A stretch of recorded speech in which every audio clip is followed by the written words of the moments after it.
സമരം നടന്നു, സമരക്കാരെ തല്ലി, ബസ് തല്ലി തകർത്തു, ഒക്കെ ശരിയാണ്. പക്ഷേ ബസ് ഓണേഴ്സ് അസോസിയേഷൻ ഈ പ്രശ്നത്തിൽ ഇടപെടാൻ ആഗ്രഹിക്കുന്നില്ല. അതെന്താ അങ്ങനെ? കണ്ടക്ടർ കട്ടപ്പോഴും അയാളെ തല്ലിയപ്പോഴും പിന്നെ സമരം നടന്നപ്പോഴും ഇങ്ങനെ ഒരു അസോസിയേഷൻ ഉള്ളതായി മിസ്റ്റർ മുരളീധരൻ കരുതിയിട്ടില്ലല്ലോ. ഒരു സമരം നടന്നാൽ ഉടനെ കോർട്ടിൽ പോവാ വേണ്ടത്? പോലീസിനെ കൊണ്ട് സമരക്കാരെ തല്ലിച്ചതിന് ശേഷം ഇങ്ങനെ ഒരു ചർച്ചയുടെ ആവശ്യം എന്താ? ശരിയാ, നിങ്ങൾക്ക് അതിന്റെ ആവശ്യമില്ല. പണം ഉണ്ടായതുകൊണ്ട് മാത്രം ബിസിനസ് നടത്താനാവില്ല. ഗൾഫിൽ പോയി 4 കാശുണ്ടാക്കി പോരും. അറിയാത്തവരോ ബിസിനസ്സിൽ ചെഞ്ചാടും. ആവശ്യമില്ലാത്ത കാര്യം സംസാരിക്കണ്ട. ബിസിനസിന്റെ വിവരവും വിവരക്കൊടൊന്നും ആരും ഇവിടെ പറയേം വേണ്ട. പുതിയൊരു ബസ് റൂട്ട് പാസ്സാകുന്നത് കേട്ടാല് പാറശാല മുതൽ മഞ്ചേശ്വരം വരെയുള്ള ഉദ്യോഗസ്ഥന്മാരുടെ പുറകെ പണക്കെട്ടുമായിട്ട് പായുന്നതാണ് ബിസിനസ് നിങ്ങളുടെയൊക്കെ വിവരം. സർ, ഞാനൊരു തുക്കട ബസിന്റെ തുക്കട മുതലാളി, പോരാത്തതിന് കാക്കിയിട്ടൊരു കണ്ടക്ടറും. എന്നെ ഇവരുടെ കൂടെ ചേർക്കാൻ ഇവർക്ക് ചിലപ്പോൾ ബുദ്ധിമുട്ട് കാണും. മാത്രമല്ല, എനിക്ക് ലയൺസ് ക്ലബിൽ മെമ്പർഷിപ്പ് ഇല്ല, ഡയനേഴ്സ് കാർഡില്ല. നിങ്ങളൊന്ന് മനസ്സിലാക്കണം, മുരളീധരൻ ബസ് വാങ്ങിയത് കട്ടിട്ടോ പിടിച്ചു പറിച്ചിട്ടോ ഒന്നുമല്ല. മറ്റു മുതലാളിമാർ ചെയ്യാറുള്ള പോലെ തൊഴിലാളികളിൽ നിന്ന് പണപ്പിരിവ് നടത്തിയിട്ടില്ല. 3-4 ആൾക്ക് പണി കിട്ടുന്നൊരു ചെറിയ ഏർപ്പാട്. ജീവിതത്തിലെ മുഴുവൻ സമ്പാദ്യവും അയാൾ അതിനുവേണ്ടി ചെലവഴിച്ചു. പ്രഭാകരനോടൊരു കാര്യം പറയാം, ഇരുട്ടുകൊണ്ട് ഓട്ടയടയ്ക്കാൻ നോക്കരുത്. നിങ്ങൾ ഈ ഇഷ്യൂസ് മുഴുവൻ ഉണ്ടാക്കിയ ഒരു കള്ളന് വേണ്ടിയാ. ഉത്സവകാലത്തെ കളക്ഷനുമായ മുങ്ങി എന്നുള്ള കാര്യം 100% സത്യമാണ്. അങ്ങനെ ഏകപക്ഷീയമായിട്ട് സംസാരിക്കരുത്. കട്ടവൻ സാറിനോട് ഒന്ന് പറഞ്ഞോ? അവൻ കട്ടെന്ന് വാചക കസർത്തൊന്നും വേണ്ട, ഒക്കെ എനിക്കറിയാം. എടോ, താനൊരു തൊഴിലാളി നേതാവാണെന്നാണല്ലോ പറയുന്നത്. ബസ് തല്ലി പൊളിച്ചുകൊണ്ട് താൻ എന്ത് നേടി? 3-4 തൊഴിലാളികളുടെ കഞ്ഞൂടി മുട്ടിച്ചു. ഒരു പാവപ്പെട്ടവന്റെ ജീവിതം കുട്ടിച്ചോറാക്കി. സാറേ, ഒരു ഇടനിലക്കാരന്റെ ഭാഷയിലല്ല സാറിപ്പോ സംസാരിക്കുന്നത്. ഞാൻ ബസ് തല്ലി പൊളിച്ചെന്നോ? സമരം ചെയ്യുന്ന തൊഴിലാളികളെ കരുതേച്ച് കാണിക്കാനും അങ്ങനെ സമരം പൊളിക്കാനും വേണ്ടി ഇയാൾ തന്നെ ബസ് തല്ലി പൊളിച്ചത്. അതെ, ഞാൻ തന്നെ ബസ് തല്ലി പൊളിച്ചത്. ആ സമയത്ത് താൻ എന്തിനാ ഇവിടെ വന്നു? എന്നെ തടയാനോ? എടോ, തന്റെ കരണത്ത് ഞാനിപ്പോ പൊന്നീച്ച പറപ്പിച്ചില്ലേ? ആ പാടല്ലേടോ തന്റെ മുഖത്ത് കരിവാളിച്ച് കിടക്കുന്നത്? ഞാൻ ഗൾഫ് മൂരാച്ചയാണത്രേ. എടോ, ഗൾഫിൽ നിന്ന് വരുന്ന പണമില്ലായിരുന്നെങ്കിൽ നിന്നെ പോലുള്ള ആയിരങ്ങൾ ഇവിടെ പട്ടിണി കിടന്ന് ചത്തേനെ. എല്ലാവരും വേണം ഹിറ്റാച്ചി ടിവിയും നാഷണൽ വിസയറും ഒക്കെ. ഇതൊന്നും ദുബായിലെ മാർക്കറ്റിലെ ചുമ്മാ കിട്ടുന്നതല്ല. നിനക്കൊക്കെ ഗൾഫുകാരനെ പുച്ഛം അല്ലടാ. എടോ മുരളീധരൻ. ഇല്ല സാർ, പിന്നൊരിക്കലും എനിക്കിത് പറയാൻ പറ്റിയില്ലെന്ന് വരും. സുഹൃത്തെ, താങ്കൾ വലിയ നേതാവാണ്, തൊഴിലാളികളുടെ അവകാശങ്ങൾക്ക് വേണ്ടി പടപൊരുതുന്ന ധീരനാണ്. ഞാനൊന്ന് ചോദിച്ചോട്ടെ, തൊഴിലിന്റെ മഹത്വത്തെ കുറിച്ച് തനിക്ക് എന്തറിയാം? താങ്കൾക്കൊരു ബസ് ഓടിക്കാൻ അറിയോ? താൻ ഒരു ദിവസം ഒരു കണ്ടക്ടറായി പണിയെടുത്തിട്ടുണ്ടോ? പോട്ടെ, തനിക്കൊരു ബസ് കഴുകാൻ അറിയണോ? ഇവന്റെ ധിക്കാരം കേൾപ്പിക്കാനായിരിക്കും ഞങ്ങളെ ഇങ്ങോട്ട് ക്ഷണിച്ചു വരുത്തിയത്. എന്താ പൊള്ളുന്നുണ്ടോ? അന്ന് നീ പറഞ്ഞു ഞാൻ ആട്ടിൻ തോലിട്ട ചെന്നായാണെന്ന്. മുതലാളിയുടെ നേരെ തൊഴിലാളികളെ കൊണ്ട് അനാവശ്യമായി സമരം ചെയ്യിപ്പിച്ചിട്ട് അതേ മുതലാളിയുടെ പിൻവാതിൽക്കൽ അയാൾ എറിയുന്ന എച്ചിലേലയ്ക്കും വേണ്ടി വാലും കൂട്ടിയിരിക്കുന്ന നീ അല്ലടാ ആട്ടിൻ തോലിട്ട ചെന്നായി? എന്താ ഇവനെ കൊണ്ട് എന്നെ തെറി വിളിപ്പിച്ചാൽ അതിന്റെ പ്രത്യാഘാതം ഭയങ്കരമായിരിക്കും. നേരത്തരോ, കുറെ കാലമായി കസേര കൊണ്ട് ഞാൻ ഈ തോന്നിയാസം കാണാൻ തുടങ്ങിയിട്ട്. ഒരുത്തനെ കുത്തുവാൾ അടുപ്പിച്ചു എല്ലാവരും തൃപ്തിയായല്ലോ. നെല്ല് കുത്തുന്നൊരു മില്ല് തുടങ്ങിയ അവൻ ബൂർഷ്വാ, ഒരു സെക്കൻഡ് ഹാൻഡ് ബസ് വാങ്ങിയ അവനും ബൂർഷ്വാ. എന്നാ യഥാർത്ഥ ബൂർഷ്വാസിയുടെ ഒരു രോമം തൊടാൻ പോലും ഒരുത്തന് സാധ്യമല്ല. 2 ദിവസം ക്ലീനറായി പണിയെടുത്തവനെ സ്ഥിരപ്പെടുത്താൻ സമരം, കള്ളനെ തിരിച്ചെടുക്കാൻ സമരം, ഒരു കമ്പയിൽ ഒരു കൊടിയും കുത്തി ഇറങ്ങും മുദ്രാവാക്യമായിട്ട്. അതിനാരാ തനിക്കല്ല ലൈസൻസ് തന്നത്? ഒരാൾക്കെങ്കിലും ജോലി കൊടുപ്പിക്കാൻ തന്നെ കൊണ്ട് സാധിക്കുമോ? ഈ ബസ് നിന്റെ തറവാട്ട് സ്വത്താ തല്ലിപ്പൊളിക്കാൻ? അവന്റെ ഇന്ന് കൈക്കൂലി വാങ്ങിച്ചിട്ട് അതാണ് ഇങ്ങനെ സംസാരിക്കുന്നത്. എന്താ പറഞ്ഞത്?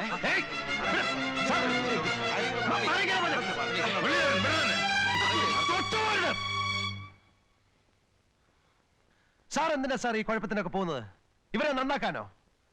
എന്റെ ജീവിതം വഴിമുട്ടി എന്നല്ലേ ഉള്ളു സാർ. ഇവർ ജയിക്കട്ടെ സാർ, എപ്പോഴും എപ്പോഴും ഇവർ ജയിക്കട്ടെ.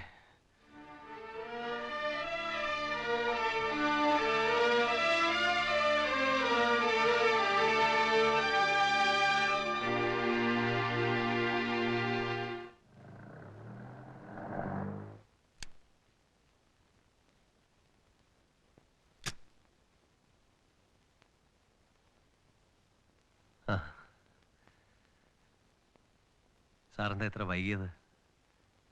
ഞാൻ സാറിനെ പ്രതീക്ഷിച്ചിരിക്കുകയായിരുന്നു. എൻ്റെ ബസ് കണ്ടില്ലേ, നല്ല കണ്ടീഷനിലാണ്. ടയറെല്ലാം നല്ല പെർഫെക്റ്റ് ആണ്, ബോഡിയൊക്കെ ഓക്കെയാണ്, വൈപ്പർ നന്നായിട്ട് വർക്ക് ചെയ്യുന്നുണ്ട്, ഫസ്റ്റ് എയ്ഡ് ബോക്സിൽ മരുന്നുണ്ട്. ഇനി സാറിൻ്റെ ഫിറ്റ്നസ് സർട്ടിഫിക്കറ്റ് ഉണ്ടല്ലോ, അതുകൂടെ കിട്ടിയാൽ എല്ലാം ആയി.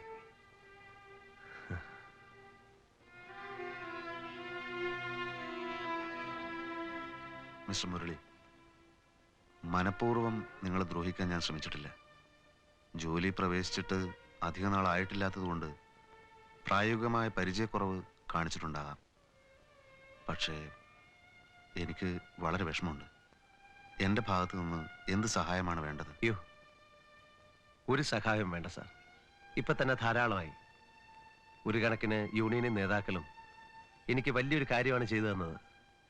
ഇതിങ്ങനെ അവസാനിപ്പിച്ചു തന്നല്ലോ. അങ്ങനെ ഒന്നും പറയരുത്. ഇതൊരു വെല്ലുവിളിയായിട്ട് എടുക്കണം. ചെറിയൊരു കുറ്റബോധം എനിക്കും ഉണ്ട്. ആദ്യം ബസിറക്കാൻ ശ്രമിക്കൂ. ഒരു ഉദ്യോഗസ്ഥനായിട്ടല്ല, ഒരു സുഹൃത്തായിട്ടാണ് ഞാൻ പറയുന്നത്.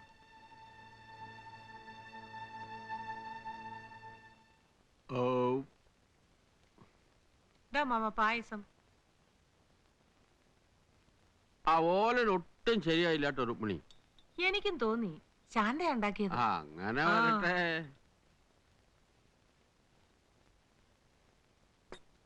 ആരായത്? ബസ് മുതലാളിയോ? അമ്മാവനെപ്പോ വന്നു? വരില്ലാന്ന് കരുതിയതാ. അത്രയ്ക്ക് അഹങ്കാരമല്ലേ നീ എന്റെ അടുത്ത് കാണിച്ചത്? എന്തഹങ്കാരം? അറിയാമടാ, അന്ന് ഞാൻ ബസ്സിന് കൈ കാണിച്ചപ്പോ നിർത്തിയില്ല. വണ്ടി വിടാൻ ബിസിലടിച്ചതെന്ന് നീയാണെന്ന് ഞാൻ മനസ്സിലാക്കി. അപ്പൊ എന്റെ മനസ്സൊന്നും നൊന്തു. ഈ കുട്ടിക്ക് ഇത് നല്ലതല്ലല്ലോ എന്ന് ഞാൻ മനസ്സിൽ വിചാരിക്കുകയും ചെയ്തു. കണ്ടെത്തി പണിയും വരമ്പത്ത് കൂലിയും എന്നാ പ്രമാണം. എന്ന് വെച്ചാൽ കൂലി എത്രയും പെട്ടെന്ന് കിട്ടുന്ന അർത്ഥം. അങ്ങനെ ശപിക്കാൻ മാത്രം ഞാൻ എന്താ ചെയ്ത അമ്മാവ? വിശദീകരിക്കാനൊന്നും ഞാനില്ല. നിന്റെ ബസ് തല്ലിപ്പൊളിച്ചെന്നോ സമരം ചെയ്തെന്നോ എന്തൊക്കെയോ കേട്ടല്ലോ. തെങ്ങും പറമ്പായിരുന്നെങ്കിലേ എനിക്കൊരു മെച്ചം ഉണ്ടാവില്ലായിരുന്നു. ഇപ്പൊ ബസ് പൊളിഞ്ഞെങ്കിലും എഞ്ചിനെങ്കിലും ബാക്കിയുണ്ടല്ലോ. എന്ന് വെച്ചാ മുരളിയോ? എനിക്ക് ചില പ്രശ്നങ്ങളൊക്കെ ആളുകൾ പറഞ്ഞറിഞ്ഞു. മനുഷ്യന് നാണക്കേട് കാരണം ഹോട്ടലിൽ ഇരിക്കാൻ വയ്യാന്നായിണ്ട്. എന്താ ഞാൻ വല്ലയിടത്തും പോയി കട്ടോ? എങ്കിൽ വിരോധമില്ലായിരുന്നു. നീ കാണിക്കുന്ന കുഴപ്പങ്ങൾ കാരണം രാഷ്ട്രീയക്കാർ ഞങ്ങളുടെ നേരെ തിരിവുന്ന ഞങ്ങളുടെ പേടി. ഹോട്ടലിൽ അതിന്റെ സൂചന കിട്ടി തുടങ്ങി. അന്യായം കാണിച്ചപ്പോ ഞാൻ എതിർത്തു. അതിനവര് ബസ് തല്ലി പൊളിച്ചു. അതുകൊണ്ടൊന്നും ഞാൻ തോറ്റുപോയിട്ടില്ല. കുറച്ച് രൂപയുണ്ടെങ്കിൽ ബസ് ഞാൻ നാളെ ഇറക്കും. എന്തിനു വീണ്ടും തല്ലിപ്പൊളിക്കാനോ? നേരത്തെ ഇത്തിരി സാമ്പത്തിക പ്രശ്നങ്ങളൊക്കെ ഉണ്ടായിരുന്നു. ഞാൻ ആരെ അറിയിച്ചില്ലെന്നേ ഉള്ളൂ. ഇനി കുഴപ്പമൊന്നും ഉണ്ടാവില്ല. ഒരു 10-30,000 രൂപ ഉണ്ടായിരുന്നെങ്കിൽ. അപ്പൊ നിന്റെ NRI അക്കൗണ്ടില്? അതൊക്കെ എപ്പോഴേ തീർന്നു. വളച്ചു കിട്ടുന്നില്ല. ബസ് ഇറക്കാൻ ചെറിയേട്ടനോ വലിയേട്ടനോ എന്നെ ഒന്ന് സഹായിക്കണം. അപ്പൊ ഞാനൊന്ന് ഇറങ്ങട്ടെ? ഇരിക്കമ്മാവാ, ഇത്തിരി ധൃതിയുണ്ട്. മാവ, ഞാൻ കടം ചോദിക്കുന്ന പേടിച്ചിട്ടാണോ? അതുകൊണ്ടൊന്നും അല്ല. അവിടെ പറമ്പി പണിക്ക് ആള് നിൽപ്പുണ്ട്, അതുകൊണ്ടാ. ബസ് ഓടി തുടങ്ങിയാൽ ഞാൻ അപ്പപ്പ കടം തീർക്കാം. എനിക്ക് പെട്ടെന്ന് എന്തെങ്കിലും ഒരു ഏർപ്പാടാക്കണം. അപ്പൊ കുമാര, നിങ്ങൾ തമ്മിൽ സംസാരിക്കുക. കടയിലാളില്ല. വലിയേട്ടാ, ഞാൻ പറഞ്ഞത്. എന്തിനാ നീ ഈ പുലിവാലിനൊക്കെ പോയത്? ഏതായാലും നീ ഒരു കാര്യം ചെയ്യ്. ഇപ്പൊ എത്രയല്ലേ സംഭവിച്ചുള്ളൂ? കിട്ടിയ കാശിന് അതങ്ങ് വിറ്റുകളാ. അതാ ബെസ്റ്റ് പരിപാടി. ഞാൻ ചോദിച്ചത് കുറച്ച് രൂപ അഡ്ജസ്റ്റ് ചെയ്യാൻ പറ്റുമെന്നാണ്. സത്യം പറയാലോ, നിന്നെ സഹായിക്കണമെന്നുണ്ട്. പക്ഷേ ഇന്നലെയാണ് ഞാൻ പുതിയൊരു സ്ഥലത്തിന് അഡ്വാൻസ് കൊടുത്തത്. മിനിഞ്ഞാന്ന് വന്നിരുന്നെങ്കിൽ. മുരളിക്ക് അറിയാലോ, 2 പെൺകുട്ടികളുടെ അച്ഛനാണ് ഞാൻ. അവരുടെ കാര്യത്തിനായി എന്തെങ്കിലും കരുതി വെക്കണ്ടേ? കടയിൽ ഊണ്ട തിരക്കായിരിക്കും. അപ്പൊ ഞാൻ പോണു കേട്ടോ. നിന്റെ കാര്യത്തിൽ എനിക്ക് സങ്കടമുണ്ട്. പക്ഷെ എന്താ ചെയ്യാ?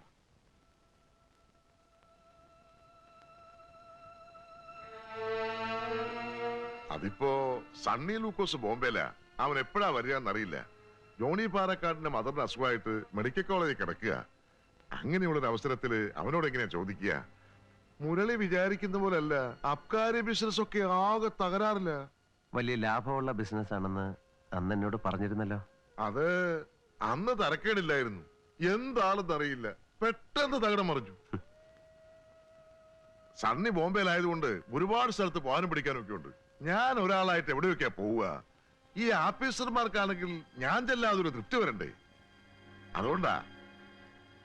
അപ്പൊ ഞാൻ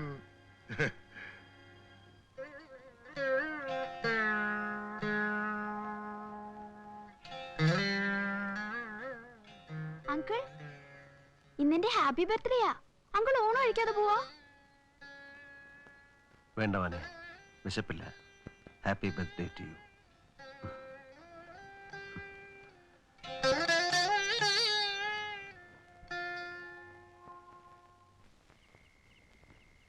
ഇത്രയും നേരം എവിടെ ആയിരുന്നടി? ഇനി കടം തരില്ല എന്ന് ഗോയലേട്ടൻ പറഞ്ഞു. എന്നാ അപ്പൊ തന്നെ ഇങ്ങ് പോരായിരുന്നില്ലേ? അച്ഛനെ കണ്ട കാശ് ചോദിക്കാന്ന് വെച്ച് കാത്തു നിന്നതാ. രാത്രിയിൽ 2 എണ്ണം കൂടി ഇവിടെ വന്ന് നിൽക്കുകയാണോടി? നീ മോളെ കൊണ്ട് നടന്നോ. വീട്ടിൽ പോടി. നിന്നോടല്ലടി പറഞ്ഞത് വീട്ടിൽ പോവാൻ. എന്തിനാ അവിടെ സദ്യ ഒരുക്കി വെച്ചിരിക്കുന്നോ? അച്ഛന് ഞങ്ങളെ പറ്റി എന്തെങ്കിലും ഒരു വിചാരം ഉണ്ടോ? എനിക്ക് ഒന്നിനെ പറ്റി ഒരു വിചാരവും ഇല്ലടി. അരി സാധനങ്ങൾ ഇനി കടം തരില്ലെന്ന് ആ പീഡിയക്കാരൻ പറഞ്ഞു. ഇന്ന് ഉച്ചയ്ക്ക് കഞ്ഞി വെക്കാൻ പോലും അരി ഉണ്ടായിരുന്നില്ല. ഇനി രാത്രി എന്ത് ചെയ്യും? ആ കുട്ടികൾ വിശന്ന് കരഞ്ഞ അച്ഛൻ സമാനം പറയോ? ഇതേ പ്രശ്നം തന്നെയാടി എനിക്കും. ഇനി ചാരായം കടം തരില്ല എന്ന് എന്നോടും പറഞ്ഞു ഷാപ്പുകാരൻ. എന്ത് പറഞ്ഞാലും തലേ കയറില്ല. അച്ഛൻ ദേവി അത് ഞങ്ങളെ കൊന്നുകളാ. എന്നോട് വഴക്കിടാനാണ് ഭാവമെങ്കിൽ എന്റെ സ്വഭാവം മാറും പറഞ്ഞേക്കാം. പിന്നെ ഞാൻ വീട്ടിലേക്ക് കാലെടുത്തു കൂത്തില്ല. വേണ്ട, സത്യമായിട്ട് ഞാൻ വീട്ടിലേക്ക് കാലെടുത്തു വേണ്ടെന്ന് പറഞ്ഞില്ലേ? പോഴേ, സ്വന്തം വീട്ടിലും ഒരു തൊഴിലും കിട്ടില്ല എന്ന് വെച്ചാല് വേണ്ടേ?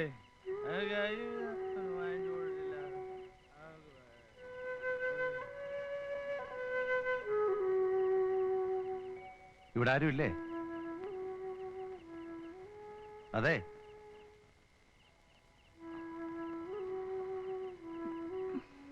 ടൈലറില്ലേ? പിന്നെ ബസ്സിൽ ആരെങ്കിലും കിടക്കാതെ പറ്റില്ല. അതുകൊണ്ട് രാത്രിയിൽ ഞാൻ അതിനകത്താ.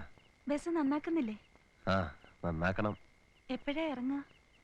അത് ഒന്നും തീരുമാനിച്ചില്ല. ഒത്തിരി പണിയെടുപ്പിക്കാനുണ്ട്. ടയർ മുഴുവൻ പോയല്ലോ. പിന്നെ ബോഡിയും ചില്ലും സമയമെടുക്കും. ഇത്രയും ദ്രോഹിച്ചവർക്ക് എന്ത് നേട്ടം ഉണ്ടായേ? അത് എൻ്റെ സമയദോഷം എന്ന് പറഞ്ഞാൽ മതി. ഇപ്പം ഞാൻ വന്നത് കുറച്ച് ബുദ്ധിമുട്ടിക്കാനാ. ഇവിടെ ഹോട്ടലൊന്നും ഇല്ലല്ലോ. ടൗണിൽ വരെ പോകാനും വയ്യ. വിഷമമില്ലെങ്കിൽ എനിക്ക് കുറച്ച് കഞ്ഞി വെച്ച് തന്നാൽ. ഇവിടെ അരി കഴുകിയിടാൻ തുടങ്ങിയിട്ടില്ലെങ്കിൽ ഒന്നിച്ച് തിളപ്പിച്ചാൽ മതി. അതുകൊണ്ടാണ് വേഗം ഇങ്ങോട്ട് പോകുന്നത്. ദാ അരി സാധനങ്ങളും കുറച്ച് കൂടുതലുണ്ട്. നമ്മളെ ഡ്രൈവർ ചാത്തുട്ടേട്ടൻ ഞാൻ കണ്ടിരുന്നു. പാവത്തിന് 3-4 പെൺകുട്ടികളാ. ശരിക്കും വഴിമുട്ടി.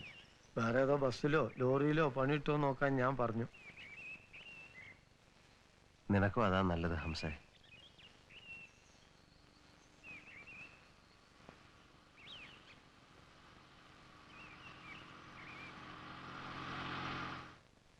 ഞാൻ ഓഫീസിലേക്ക് വരണമെന്ന് വിചാരിച്ചിരിക്കുകയായിരുന്നു. സമയം കിട്ടിക്കാണില്ലായിരിക്കും. പണം വാങ്ങാൻ വരാൻ സമയം ഉണ്ടായിരുന്നല്ലോ.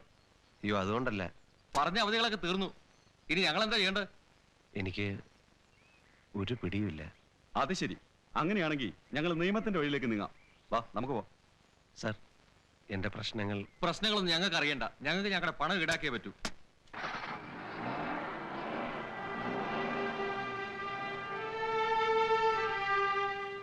എപ്പോഴാ ജപ്തി? അല്ല, അവരുടെ വർത്തമാനം കേട്ടിട്ട് ഏറി വന്നാൽ 5 ദിവസം, അതിനപ്പുറം പോവില്ല. ഈ ജപ്തി എന്ന് പറഞ്ഞ ഇഞ്ചിൻ മറ്റു പ്രധാനപ്പെട്ട ഭാഗങ്ങൾ പ്രത്യേകം അഴിച്ചുകൊണ്ടു പോവുകയാണ് പതിവ്. ബസ് ഓടിക്കൊണ്ടിരുന്നപ്പോ നിങ്ങൾ എന്നോട് സഹകരിച്ചില്ല. ഇപ്പൊ ഓട്ടം നിലച്ചു. ഇനിയെങ്കിലും സഹകരിച്ചൂടെ? അല്ല, അവർ കൊണ്ടുപോകാത്ത പാർട്സുകളൊക്കെ നമുക്കൊരു വിലയിടാം. എനിക്ക് തരണം. B practical. നിങ്ങളൊരു കഴുകനാണ്. ശവത്തിന് ചുറ്റും വട്ടമിട്ട് പറക്കുന്ന കഴുകൻ. ഓണറുടെ ഇപ്പോഴത്തെ മാനസികാവസ്ഥയിൽ എന്നെ കഴുകനെന്നോ കാട്ടാണെന്നോ ഒക്കെ വിളിക്കാം. പക്ഷേ ഈ സ്റ്റേജ് കഴിഞ്ഞു വന്നവനാണ് ഞാനും. തെളിച്ചു പറയാം, നിങ്ങൾ എൻ്റെ തന്നെ ഒരു പുനർജന്മമാണ്. കുട്ടി, ഓരോരുത്തർക്കും ഓരോന്ന് പറഞ്ഞിട്ടുണ്ട്. ഒരു കാര്യം അറിയാമോ? ഇതുവരെ ഞാൻ വിറ്റുകൊണ്ടിരുന്ന പാർസുകളൊക്കെ എൻ്റെ തന്നെ മഹത്തായ ഒരു ബസ് സർവീസിൻ്റെ അവശിഷ്ടങ്ങളാണ്. ഇത്രയും പെട്ടെന്ന് നിങ്ങൾ ഈ അവസ്ഥയിലെത്തുമെന്ന് ഞാൻ തീരെ വിചാരിച്ചില്ല. നിങ്ങൾ ചെറുപ്പമാണ്. എന്നെപ്പോലെ ഇതെല്ലാം തൂക്കിക്കൊണ്ട് റോഡിൽ കൂടെ നടക്കുന്നത് അത്ര ശരിയല്ല. അതുകൊണ്ടാണ് എനിക്ക് തന്നേക്കാൻ പറഞ്ഞത്. എനിക്കിപ്പോൾ ഇതെല്ലാം നല്ല ശീലമായി. നമ്മുടെ നാട്ടിലെ സ്ഥിതിഗതികൾ ഇങ്ങനെയൊക്കെയാണ്.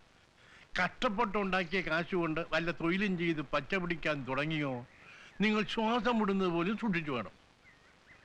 എൻ്റെ പ്രതിച്ഛായയുള്ള മറ്റൊരാളെ ഇനി കാണുവാൻ ഇടവരുതെന്നുള്ള ആഗ്രഹം കൊണ്ട് പറഞ്ഞു പോയതാണ് കുട്ടി. പോട്ടെ.